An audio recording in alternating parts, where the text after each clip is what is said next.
திருச்சிற்றம்பலம். திருமூலதேவநாயனார் அருளிச் செய்த திருமந்திர பாடல் மற்றும் அதன் விளக்கமும். இன்று பாடல் 107. திருமூலதேவநாயனார் திருவடிகள் போற்றி போற்றி. சிவனின் உறவினர் எவர்? பயன் அறிந்து அவ்வழி எண்ணும் அளவில் அயனொடுமால் நமக்கு அந்நியம் இல்லை. நயனங்கள் மூன்றுடை நந்தி தமராம் வயனம் பெறுவீர் அவ்வானவராலே.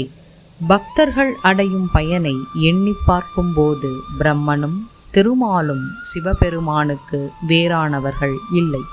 அவர்கள் 3 கண்களை உடைய சிவபெருமானது உறவினர்களே ஆவர்.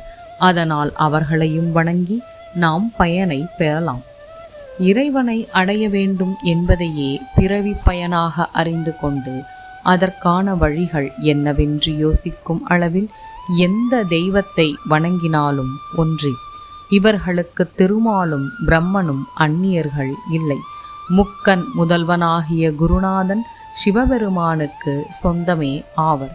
ஆகையால் உண்மையான பயனை அடைய வேண்டும் என்று எண்ணி எந்த வானவர்களை தெய்வங்களை வணங்கினாலும் அதற்கான பயனை சதாசிவமூர்த்தியே அந்த வானவர்களாக தெய்வங்களாக இருந்து அருளுவார் என்கிறார் திருமூலதேவ நாயனார். கரண் என்பதற்கு பொருள் சுகத்தை அளிப்பவர் என்று பொருள். இந்த 3000 திருமந்திரத்தினையும் ஓத குருவருளும் திருவருளும் துணை நிற்கட்டும். எம்பெருமானின் திருவருள் உங்கள் வாழ்வில் பரிபூரணமாக நிலைத்து நிற்கட்டும். உலகம் இன்புற்றிருக்க வேண்டும். அனைவரும் நோயின்றி வாழ வேண்டும். நல்லது நடக்கும், நல்லதே நடக்கும். ஆனந்தமாயிருப்போம் நண்பர்களே. மேலும் இது போன்ற தகவல்களுக்கு இறை உணர்வுடன் இணைந்திருங்கள்.